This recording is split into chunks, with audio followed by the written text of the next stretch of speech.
जी अस्सलाम वालेकुम। कैसे हैं आप सब दोस्त? उम्मीद करता हूँ कि आप सब दोस्त खैर वाफियत से होंगे, जहाँ भी होंगे ठीक ठाक होंगे। आप मेरा यूट्यूब चैनल देख रहे हैं। अच्छा, आज का जो जिस बारे में बात करनी है वो ये है कि रीफ्यूज़ के बारे में। जो इजरा के बाद कॉन्ट्रैक्ट रीफ्यूज़ होता है, उर्दू में रीफ्यूज़ लिखा आता है, लेकिन अगर आप देखें तो बेसिकली ये ट्रांसफ़र्ड होता है ना। इंग्लिश में लिखा है कि कॉन्ट्रैक्ट जो है वो ट्रांसफ़र्ड हो गया है ओईसी को, यानी कि कोरिया से। तो बहुत सारे लड़कों का, किसी का 2 दिन में भी हो जाता है, किसी का 1 वीक लगता है, किसी के 10 दिन, किसी के 15 दिन, और किसी के इससे ज़्यादा भी लग सकते हैं। ये क्यों होता है? ये बेसिकली जो मतलब जो सूरत हाल होती है कि जब कंपनी आपको सेलेक्ट करती है तो जाहिर सी बात है कि उसकी कुछ फ़ीस वगैरह भी होती है ना, उन्होंने वो भी जमा करवानी होती है, तो वो थोड़ा ऊपर नीचे हो जाता है। लेकिन जब कंपनी आपको सेलेक्ट कर लेती है, आपका कॉन्ट्रैक्ट भी शो हो जाता है हर चीज़, तो इसका मतलब ये है कि कंपनी ने आपको हायर तो कर लिया है, लेकिन ये है कि आपका कॉन्ट्रैक्ट जो है वो ट्रांसफ़र होने में थोड़ी सी ज़ाहिर सी बात है, जो प्रोसेस के मुताबिक चलेगा सिस्टम उस हिसाब से होगा। यानी कि देखें ना, अभी बहुत ज़्यादा एज रहा हुए हैं लड़कों के, तो उसके बाद जो रिफ्यूज़ का मसला है ये आ रहा है कि कुछ ना कुछ दिन लड़कों के लग रहे हैं। किसी का 4 दिन में भी हुआ, किसी का 1 हफ़्ता लगा, और कुछ दोस्त के 2 हफ़्ते भी लगे हैं, कुछ दोस्तों के। तो ये प्रोसेस ऐसे होता है कि चलो कंपनी ने आपको सेलेक्ट कर लिया, फिर उन्होंने फ़ीस वगैरह पे करनी होती है। फ़ीस पे कर भी दें तो सिस्टम के तहत ज़ाहिर सी बात है थोड़ा स्लो चल रहा है।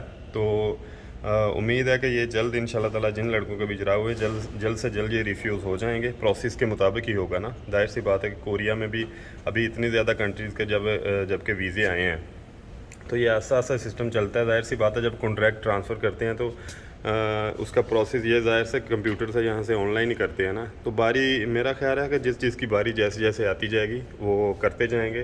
तो थोड़ा वेट करें, अल्लाह खैर करे, क्योंकि जब ट्रांसफ़र होगा उसके बाद ही आपको जब रीफ्यूज़ होगा उसके बाद ही आपको ओईसी से कॉल आएगी, और उसके बाद फिर वो आप डॉक्यूमेंट जमा करवाने जाएंगे जो वो आपसे मांगेंगे। और कोशिश करें। अच्छा, एक ऐसा भी है कि माहदे पर दस्तखत भी बहुत सारे लड़कों के ऑटोमेटिक ही हो गए हैं रिफ्यूज़ होने के बाद, लेकिन उनको अभी कॉल नहीं आई ओईसी से ना। तो जहाँ तक मेरा ख्याल है कि ओईसी ऐसा कर रहा है कि उन्होंने तरतीब बनाई है, क्योंकि वीज़े काफ़ी माशाल्लाह लड़कों के आए हैं, तो तरतीब बनाई है ताकि इससे रश ना हो कि इस दिन इनको बुलाना है, तो वो आपको अपने हिसाब से कॉल्स ओईसी से मेरा ख्याल है आती जाएंगी। इस बारे में आप टेंशन ना लें। जबकि जब माहदे पे दस्तखत हो गए हैं, लिखा आ जाता है, तो आपका सीसीवीआई का जो प्रोसेस है वो ऑटोमेटिकली स्टार्ट हो जाता है ना कोरिया में। उसमें मतलब आपके जो डॉक्यूमेंट बाकी ओईसी में जमा होते हैं वो तो ज़रूरी है ना एंड पे सीसीवीआई होने के बाद। लेकिन ये है कि जो आपका सीसीवीआई का प्रोसेस है वो आपका जो ऑलरेडी डेटा कोरिया में मौजूद है उस पर ही स्टार्ट हो जाता है। तो बाकी जो जो जिन जिन डॉक्यूमेंट्स की ज़रूरत होती है वो आपको ज़ाहिर सी बात है कि ओईसी जब जाते हैं वो आपको बता देता है। तो रिफ्यूज़ वाले भी टेंशन ना लें, इंशाल्लाह ताला प्रोसेस के तहत जल्द सब लोगों के रिफ्यूज़ भी हो जाएंगे। दूसरा, सीसीवीआई की भी टेंशन ना लें, क्योंकि ये कंपनी का जो जिन कंपनीज़ ने आपको सेलेक्ट किया होता है, ज़ाहिर है उनके प्रोसेस होते हैं कि उनको ज़ाहिर है बंदे जल्दी चाहिए होते हैं, इसीलिए तो उन्होंने कॉन्ट्रैक्ट भेजा होता है ना।